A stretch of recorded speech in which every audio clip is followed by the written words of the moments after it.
Minfra, la Alcaldía de Valencia y Valmetro presentan Proceso de soldadura aluminotérmica.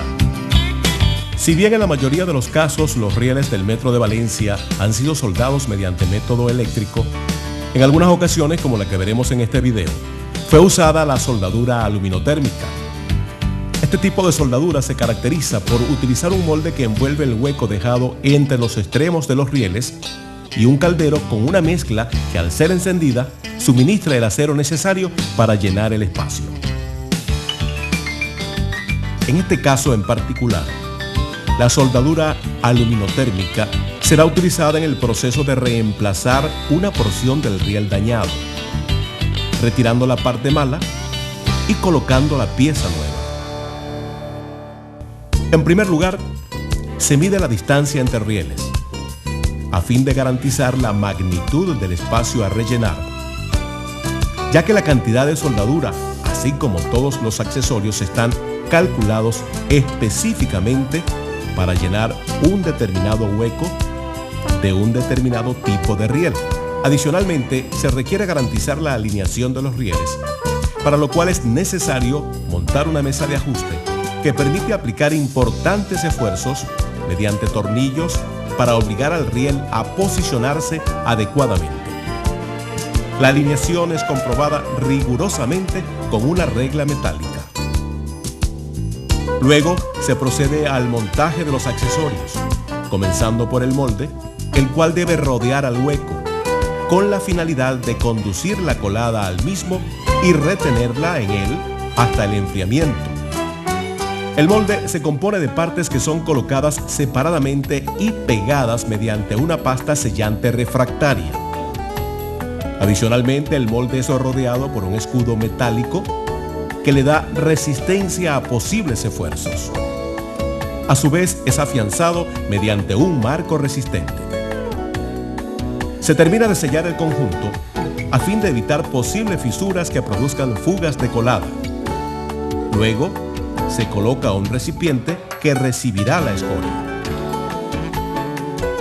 Este tipo de soldadura requiere el precalentamiento del molde y los extremos de los rieles para llevar a estos a una temperatura cercana a la de la colada, a fin de garantizar una continuidad metalúrgica y cristalográfica. Adicionalmente, el precalentamiento es indispensable para suprimir cualquier rastro de humedad que, de no ser eliminada, puede producir fuertes expansiones que resulten en una falla de la soldadura.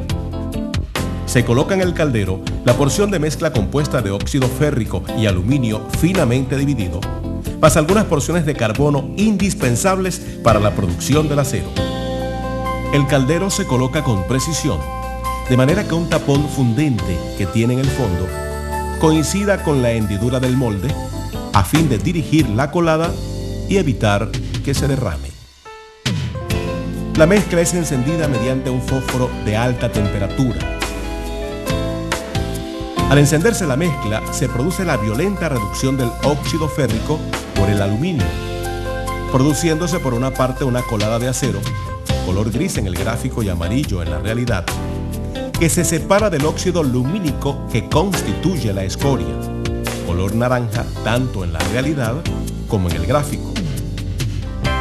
La alta temperatura de la colada, de aproximadamente 1000 grados centígrados, funde el tapón del fondo del caldero, precipitándose la colada a través de los ductos del molde y rellenando el hueco entre los rieles.